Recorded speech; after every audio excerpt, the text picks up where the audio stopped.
Bonjour à toutes et bonjour à tous. Alors comme promis, je vous retrouve pour réaliser un tirage qui se base sur les tirages proposés à la fin du livre L'Oracle de la Lune. Donc je vous ai présenté dans une review il y a quelques temps. Donc c'est L'Oracle de la Lune de Caroline Smith et John Astrop.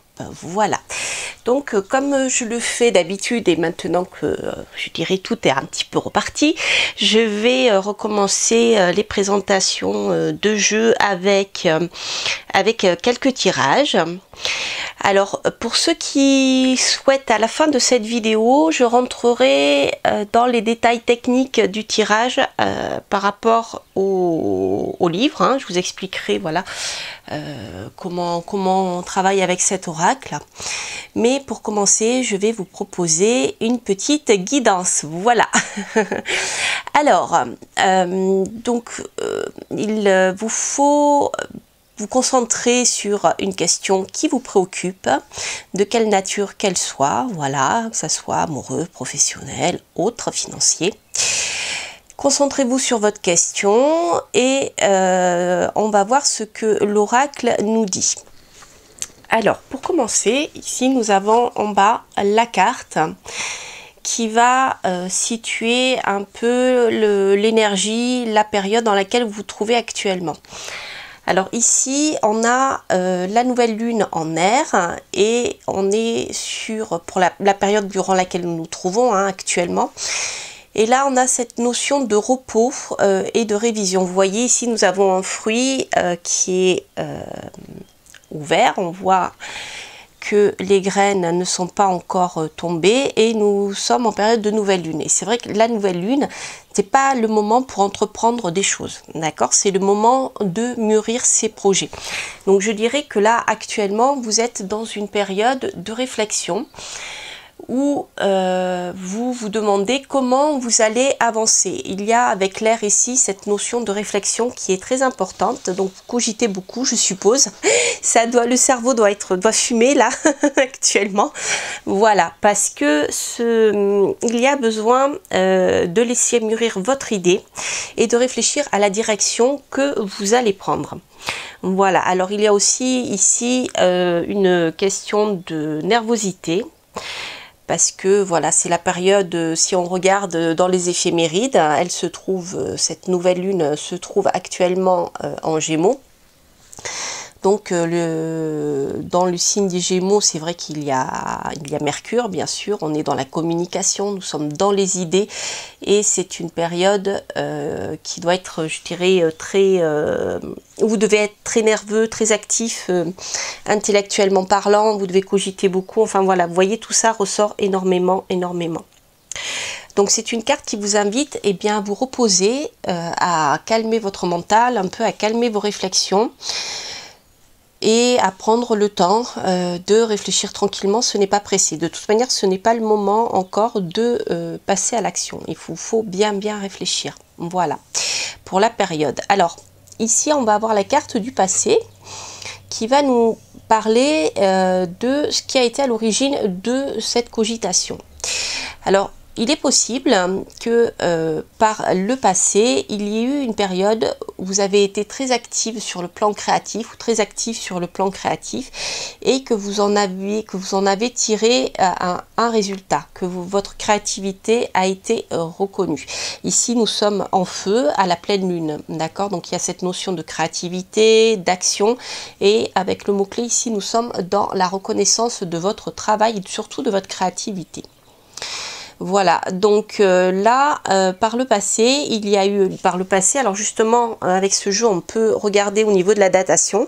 Donc bien sûr, ça ne parlera pas à tout le monde, hein. Ici, quand on rentre dans la datation, et voilà, avec ce genre de jeu, il est plus adapté, je dirais, à un tirage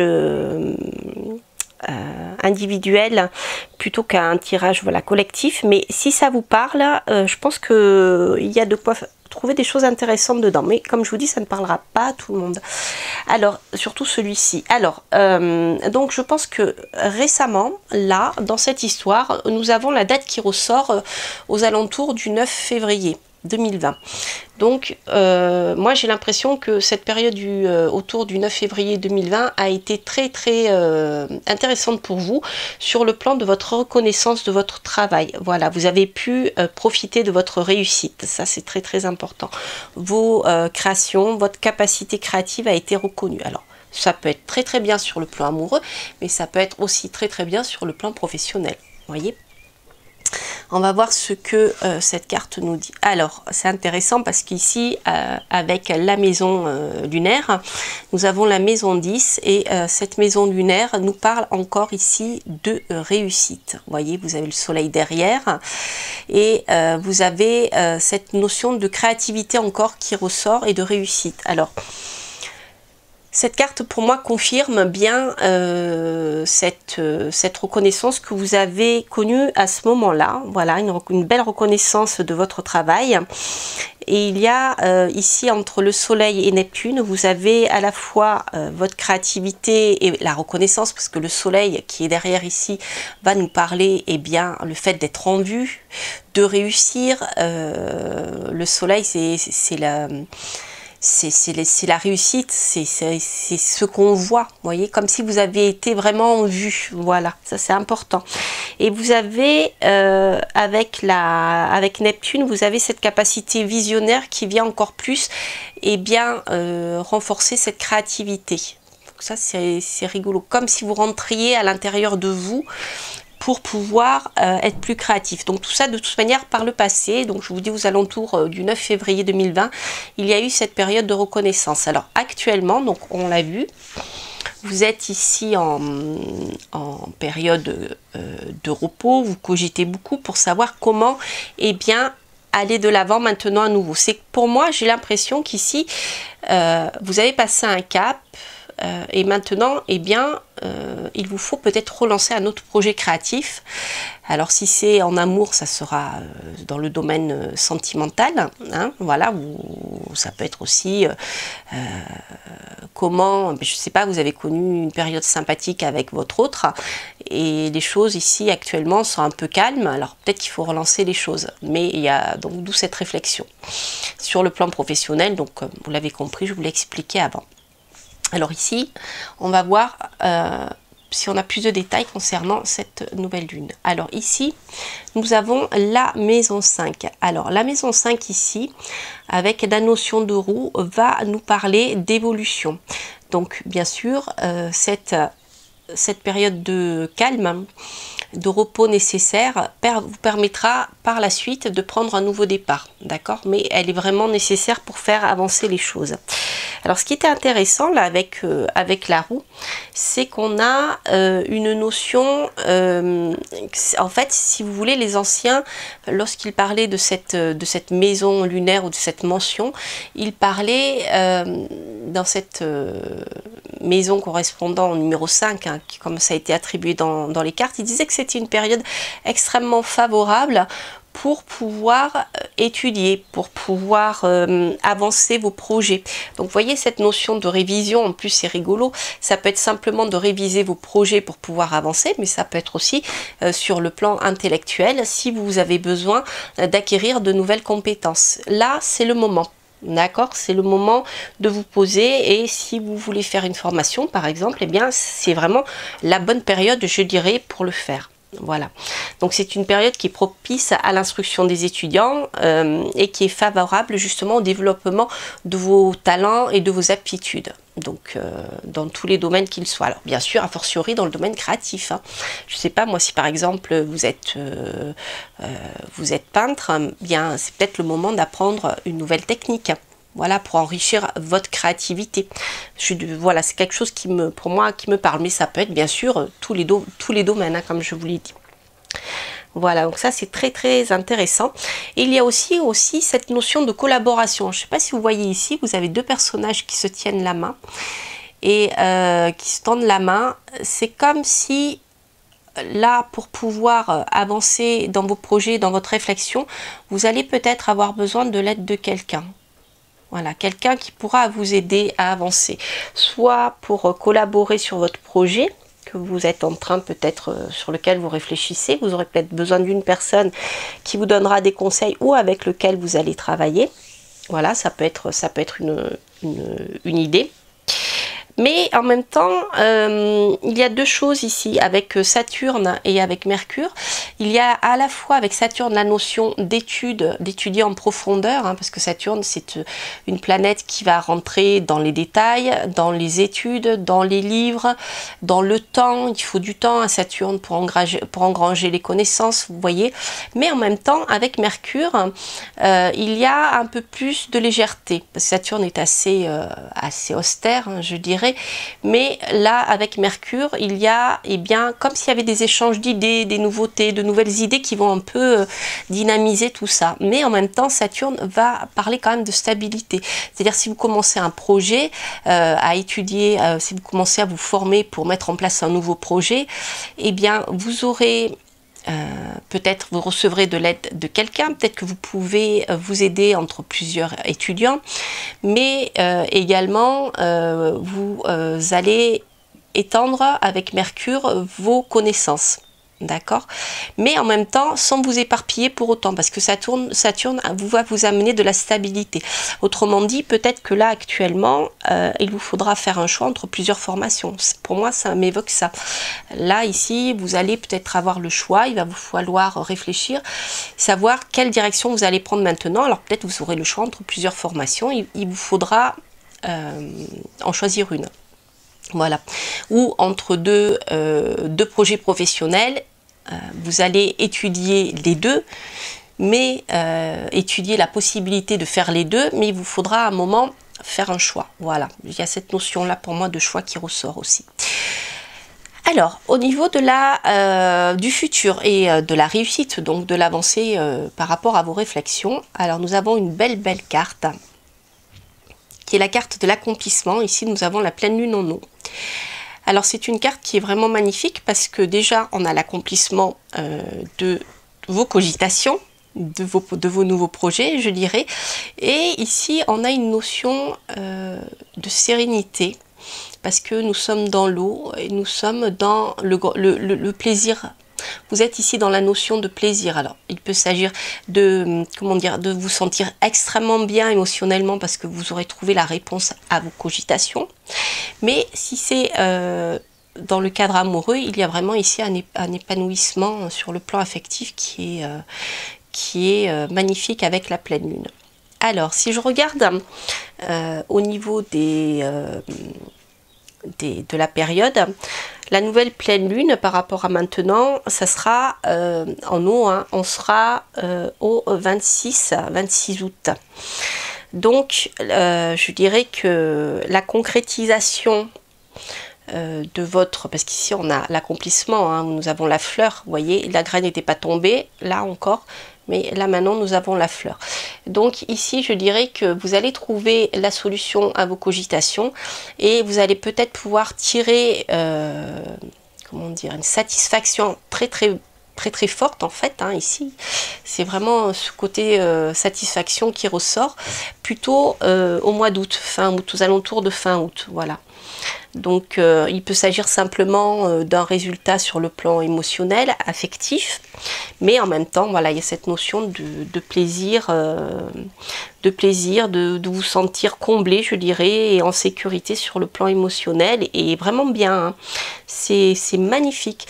Même, je crois que dans le jeu, il parle de période d'euphorie, vous voyez, ça va jusque-là. C'est vraiment un grand plaisir sur le plan émotionnel, enfin, c'est vraiment magnifique, hein.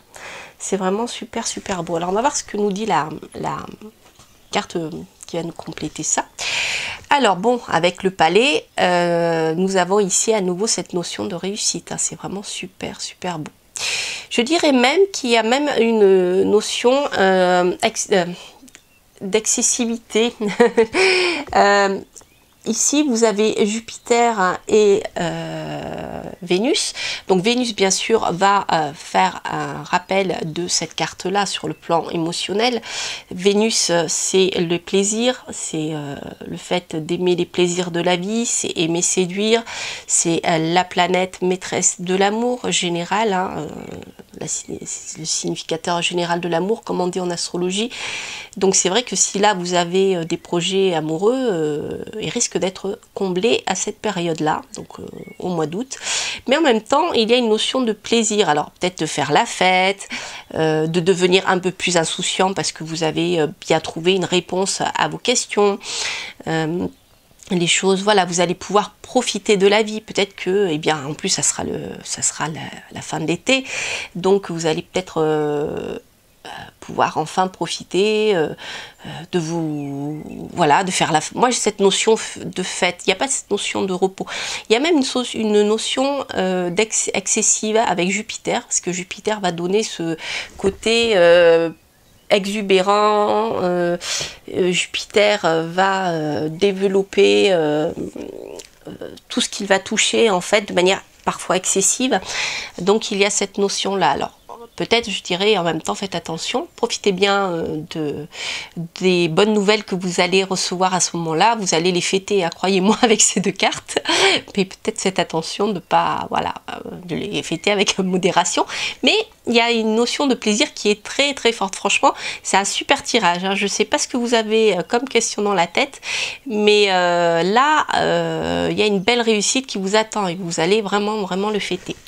Alors, qu'est-ce que je voulais vous dire d'autre?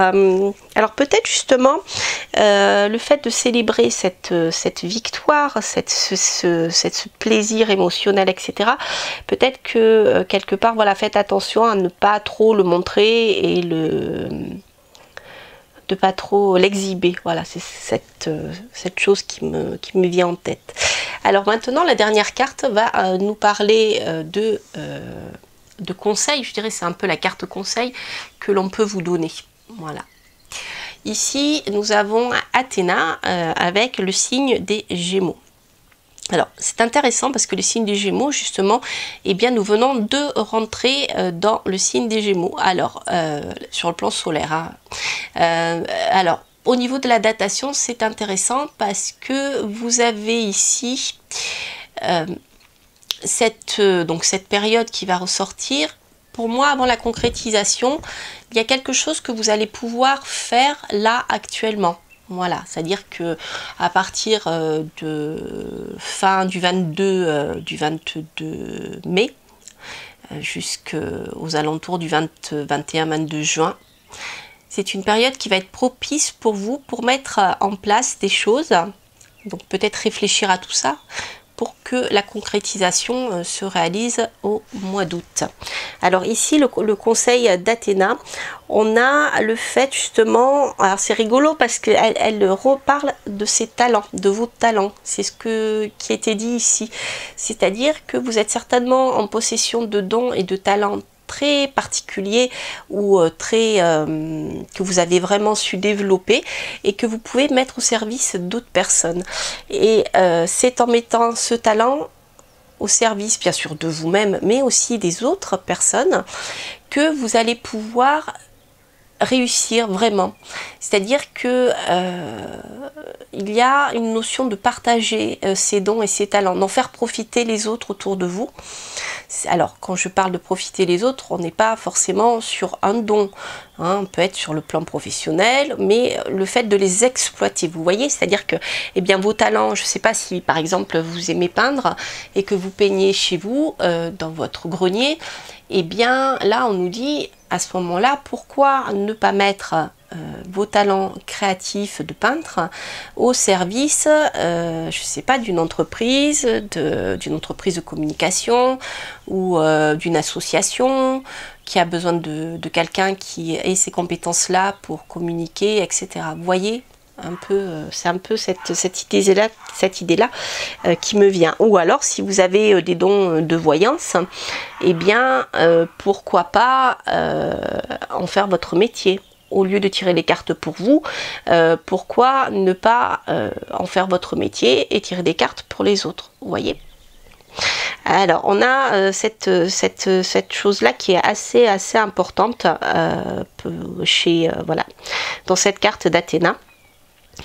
Et il y a cette autre chose, lorsqu'on parle aussi de créativité,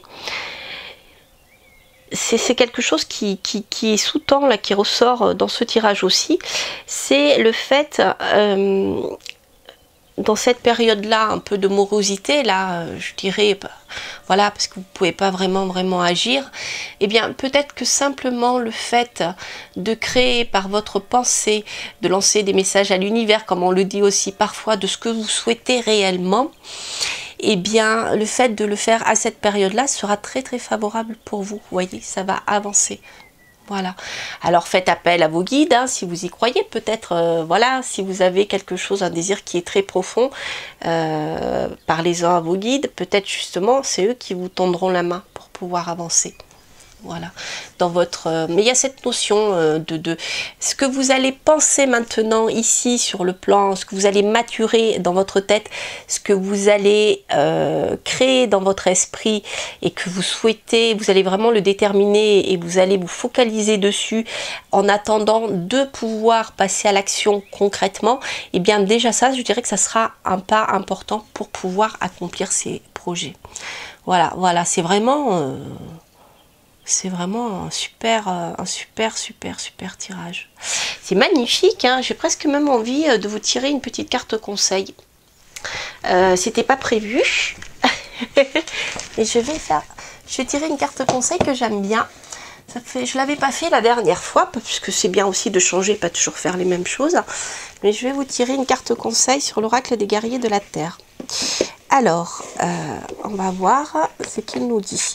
Alors, pour ceux qui souhaiteraient que j'explique, que je vous explique ce tirage en détail par rapport au jeu, pour que vous voyez si ce jeu peut vous parler, si vous avez par exemple, s'il vous plaît, si vous avez envie de l'acheter, eh bien, je vous propose de vous retrouver à la fin de cette vidéo pour vous expliquer tout ça. Mais avant, je vais faire un petit tirage avec l'oracle des guerriers de la Terre. Alors on va voir si on a la carte conseil, on l'avait là déjà. mais voilà, j'aime bien. Ah bah vous voyez, elle a voulu sauter. Ah bah tiens, elle revient. Elle était sortie dans un tirage que j'ai fait il n'y a pas très longtemps de ça. Parmi les guidances intemporelles, vous le retrouverez. Alors, Amaru, la belle contrée. Il y a une notion de réalisation très belle hein, dans cette carte, je me rappelle. Et il y a aussi une notion d'action qui vous est demandée. Alors, voyons voir, 26. Alors, qu'est-ce qu'elle nous dit, Amaru?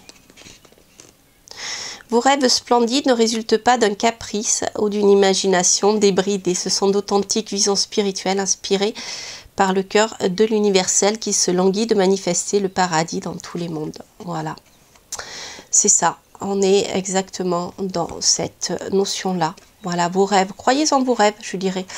Les rêves là que vous êtes en train de mettre en place, alors ils peuvent être très bien sur le plan affectif, hein, peut-être que vous avez une belle réussite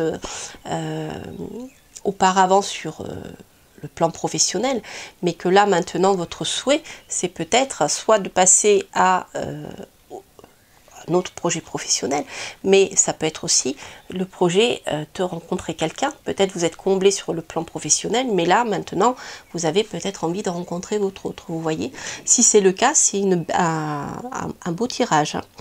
Voilà, vous avez ici cette notion là. Alors, dans un tirage, Amaru nous dit: ne craignez pas d'affronter un problème bille en tête. Réfléchissez avant. Vous voyez, c'est exactement ça. Mais ne vous obstinez pas. En reconnaissant vos difficultés, vous simplifierez les choses, appréhenderez les étapes pratiques du changement. Gardez l'esprit et le cœur ouverts et demandez conseil. C'est pas moi qui l'invente, vous voyez, et demandez conseil, est ce que je vous disais tout à l'heure, pour convoquer la guérison divine. Un débouché se présentera plus beau que vous ne l'envisagiez. Regardez, avec ça, l'accomplissement et le côté... bien le côté excessif de Jupiter, on est dans les plaisirs, on est dans la réussite, on est même dans la réussite matérielle, on est dans la réussite émotionnelle. C'est même quelque chose, je pense que c'est ça, hein, voilà, c'est un accomplissement au-delà de vos espérances, je dirais. C'est vraiment super beau. Hein.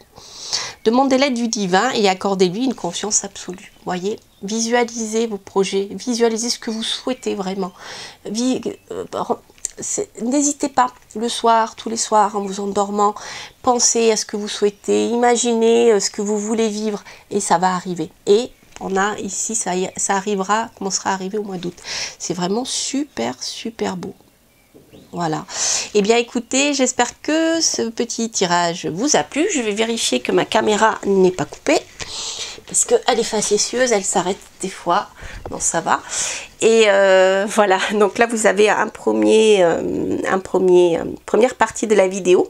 Je vais vous faire maintenant une seconde partie où je vais vous expliquer eh bien, ce que les auteurs ont proposé dans ce tirage et comment on fait pour le réaliser. Parce que c'est un peu particulier. Et moi franchement, voilà, en tant qu'astrologue, c'est un tirage, et cartomancienne aussi, c'est un jeu qui me parle beaucoup, beaucoup, beaucoup.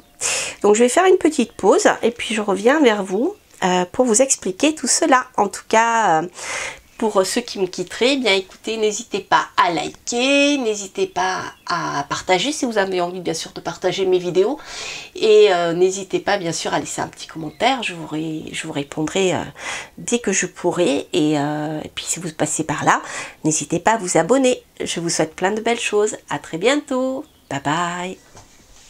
Voilà, alors je vous retrouve pour vous présenter comment ce magnifique oracle de la lune fonctionne.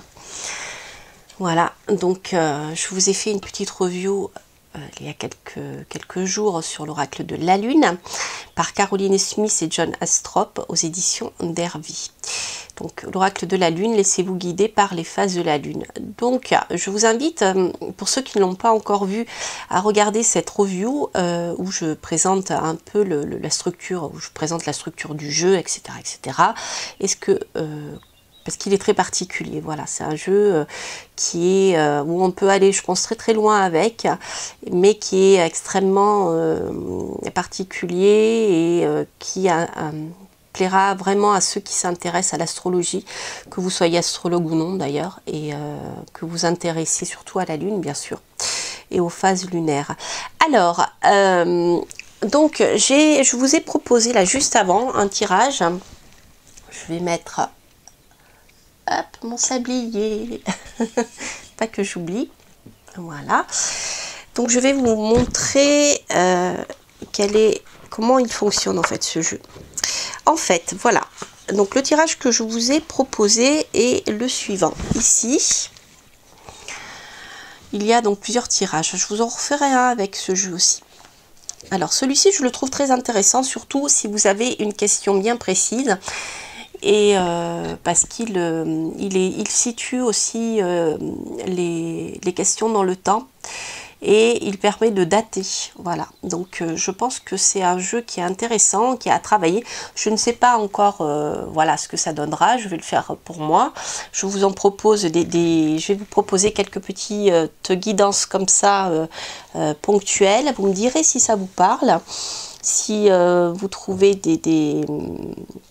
voilà, si ça fait écho dans votre vie, etc. Parce que je pense qu'il a un potentiel important. Et, mais bon, voilà, c'est vraiment, je dirais, avec la datation, etc., il répondra plus à une question qui a un tirage général. Mais je pense qu'il va parler à certaines personnes, même dans le cas d'un tirage général. Voilà.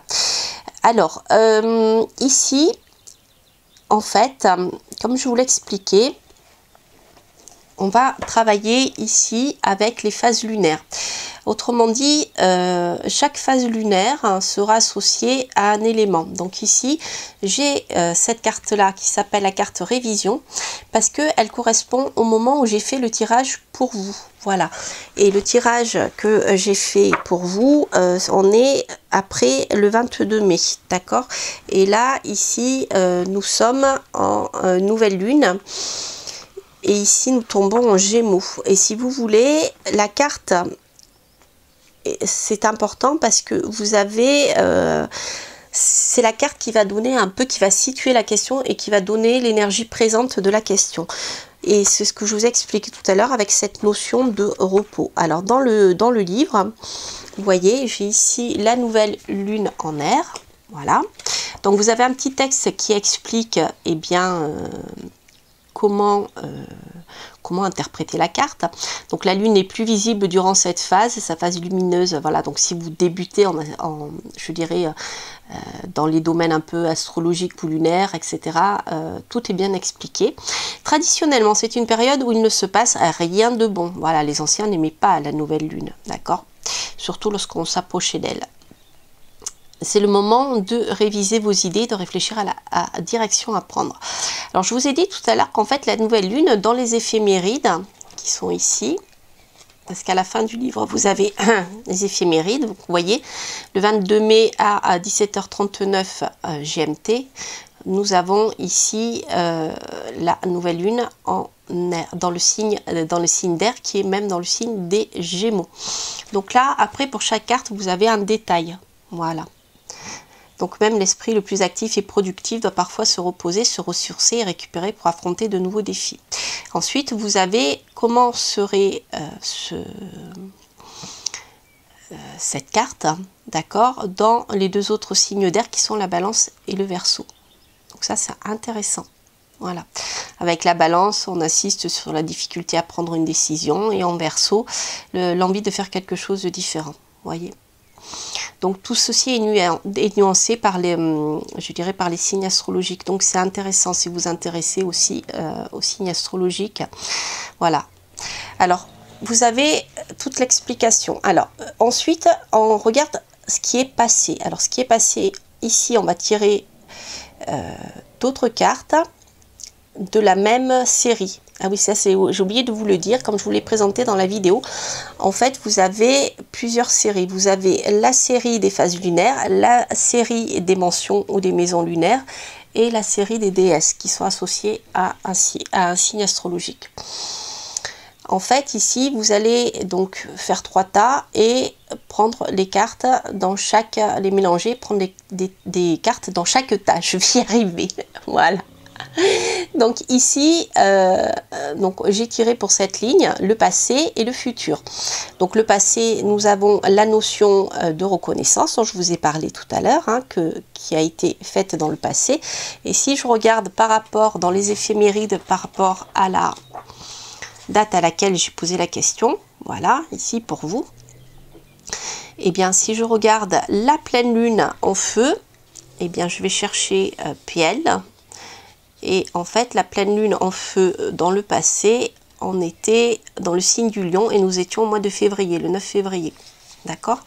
Et donc, pour l'interprétation, vous allez chercher ici la pleine lune en feu. Voilà, qui est ici. Et vous avez cette notion de reconnaissance. Et comme nous avons vu qu'elle allait tomber en lion, qu'elle était tombée en lion, eh bien, vous allez avoir ici l'interprétation liée au signe du lion. Et vous avez après les autres interprétations par rapport aux autres signes. Vous voyez? Voilà, donc il y a la notion de chaud, de gloire, le lion, hein, c'est le lion, il est vu, il est reconnu, etc. D'ailleurs, si vous regardez tous les acteurs qui sont très connus, ou les hommes politiques, ont un soleil qui est extrêmement bien placé, même s'il n'est pas en lion, parce que le soleil est le maître du lion. Hein. Voilà, donc on a ces notions-là qui sont importantes. Donc on fait exactement la même chose pour le futur. Ici, pour le futur, j'ai tiré la carte de l'accomplissement. Donc je vais regarder, eh bien, quand est-ce que tombera la future pleine lune en eau. Et là, dans les éphémérides, c'est la même chose. J'ai regardé donc pleine lune, PL. C'est intéressant, on a pleine. J'avais pas fait attention tout à l'heure, on a 2 pleines lunes. Et la nouvelle lune au centre, c'est intéressant. Et donc la pleine lune, la prochaine pleine lune en eau, on l'avait vu, sera au mois d'août. La pleine lune sera dans le signe d'eau et plus particulièrement dans le signe des poissons. Voilà. Donc, et bien après, on cherche dans le livre, comme je vous ai expliqué pour ces cartes-là. Là, nous sommes sur les cartes, le tas des cartes des phases lunaires. Voilà. Donc là, on a déjà des notions qui sont posées sur le présent, le passé et le futur. Ensuite, avec les cartes des maisons lunaires, on va approfondir ces cartes-ci. Alors, les maisons lunaires, comme je vous l'ai expliqué dans la review du jeu, en fait, sont comme les maisons, je dirais, astrologiques, mais ce sont des endroits où vont se trouver la Lune et qui seront gérés, dirigés, régis par un dieu, une planète, en astrologie. Et ces maisons lunaires, certaines seront positives pour certaines choses et certaines seront négatives pour la même chose. Voilà. Donc ça vous permet en même temps, même si vous devez faire un choix d'action, ça peut être intéressant de les regarder. Alors dans le livre, c'est bien expliqué. Je ne vais pas toutes vous les lire. Je vais lire bien là, par exemple, ici. Pour le passé, vous avez la maison 10 qui va nous parler de réussite aussi, avec la notion de fontaine, hein, de réussite sur le plan créatif. Même, je dirais, sur le plan de... Si vous avez des capacités de divination, de médiumnité, elle est très très bonne pour vous, cette carte. Donc les maisons sont ici. Hop.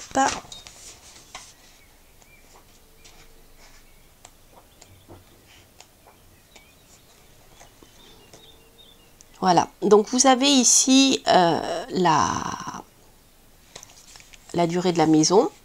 Donc on ne s'en sert pas pour dater hein, de celle-ci. Et les deux planètes qui gouvernent cette maison. Alors vous avez l'explication, je dirais, de la carte. Vous avez l'explication de cette maison avec le nom de la maison ancienne, Algelba, le cou ou le front du lion. Traditionnellement, quand la lune était dans sa 10e maison, on pensait qu'elle renforçait les bâtiments, favorisait l'amour et la bienveillance et participait à vaincre des ennemis. Les Arabes considéraient cette mention comme favorable aux affaires professionnelles autant qu'aux histoires d'amour.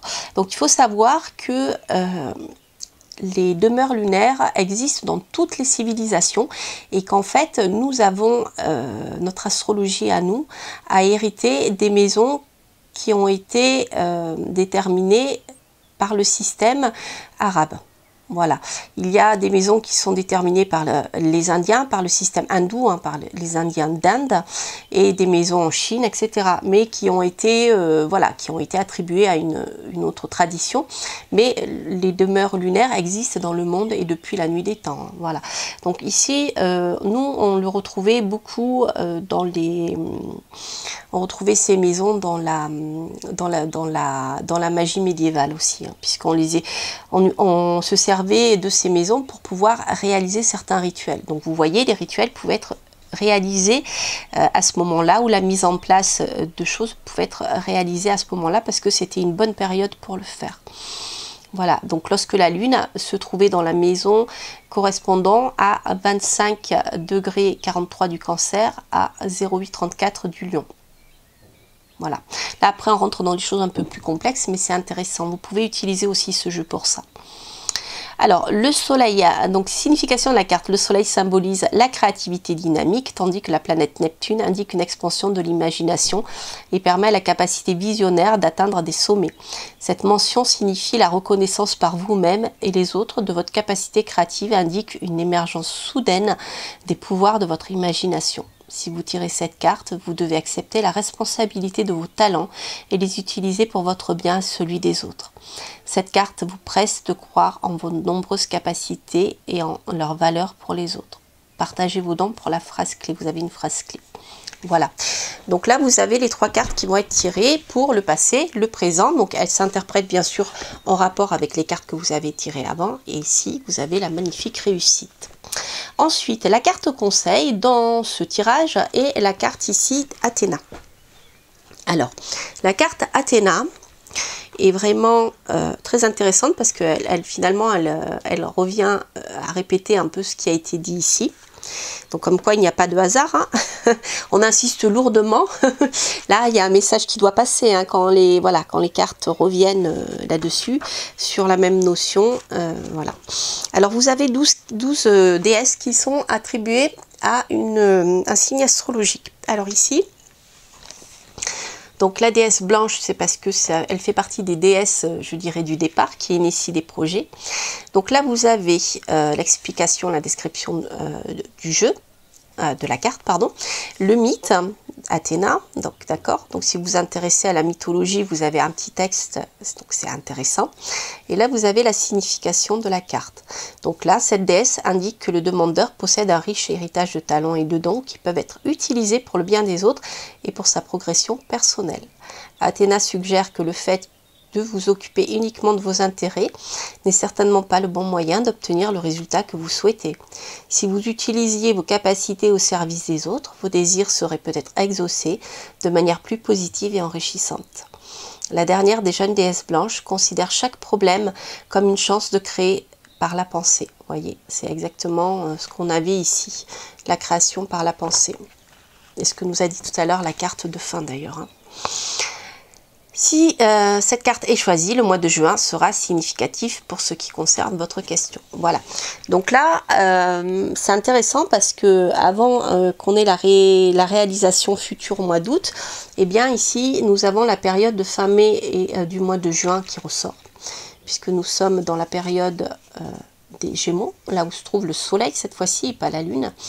Donc c'est intéressant. Vous voyez, vous avez plusieurs manières d'utiliser ce jeu. Mais la datation est très très importante. Très voilà. Voilà, donc c'est un jeu qui est super. Moi, j'ai eu quand je l'ai découvert, quand j'ai commencé à lire le livre, je savais qu'il était voilà qu'il allait me parler. Et là, c'est le premier tirage que je fais pour vous, hein, avec vous, et j'en ferai d'autres parce que je le trouve très parlant. Alors n'hésitez pas. Si ces tirages vous font écho, à me le dire, notamment ce qui concerne la partie de datation, bien sûr, mais pas que, hein, et si ça évoque quelque chose dans votre vie, parce que je trouve qu'il est très puissant ce jeu. Voilà, donc là, je vous ferai probablement un autre tirage en utilisant une autre technique. Parce que bien sûr, on a le tirage en croix qui est proposé aussi dans ce jeu. On a la croix celtique et après bien sûr chacun vous allez pouvoir l'utiliser. Alors aussi ce que je voulais vous dire, c'est que là voilà, ici nous avons des notions temporelles, mais si vous ça vous gêne, vous pouvez tout à fait faire une interprétation sans utiliser le temps. Vous voyez, simplement avec ces cartes là et moi, je les trouve très intuitives parce que voilà, je connais bien les phases de la Lune. Pour moi, sur le plan symbolique, ça évoque quelque chose. Vous retrouvez les éléments si vous connaissez les éléments. Si vous pratiquez le tarot, le tarot de Rider-Waite, surtout, même les autres, hein, les autres jeux de cartomancie, les éléments sont toujours là. Voilà, si vous connaissez cette symbolique-là, et si vous connaissez ici les planètes, en regardant les illustrations, vous avez déjà beaucoup, hein, si vous aimez le Béline, si vous connaissez la symbolique des planètes, là vous avez déjà, sans le livre, vous avez de quoi faire. Alors après, je dirais que les choses qui peut-être demandent à être un peu plus approfondies, à connaître, il n'y en a pas beaucoup, c'est les 12 déesses qui sont associées au signe astrologique. Voilà. Et là, c'est vrai que bon, à moins de les connaître, c'est compliqué de travailler visuellement sur l'histoire. Sauf si vous connaissez bien les déesses et leur symbolique. Ça, je ne sais pas parce que moi, c'est pas quelque chose que je connais beaucoup. Voilà, donc je peux vous parler d'astrologie, mais pas de symbolique des déesses. Voilà, donc écoutez, j'espère que ça vous aura parlé. N'hésitez pas à me le dire. Bien sûr, n'hésitez pas à mettre un petit pouce en haut, ça me fait plaisir. N'hésitez pas à laisser un commentaire, je vous répondrai bien sûr. Et puis, n'hésitez pas à partager aussi, hein. Vous pouvez partager mes vidéos, bien sûr, j'en serais ravie d'ailleurs. Et puis, surtout, si vous passez par là, n'hésitez pas à vous abonner. Je vous souhaite plein de belles choses et je vous dis à très bientôt pour de prochaines aventures. Portez-vous bien. Bye bye.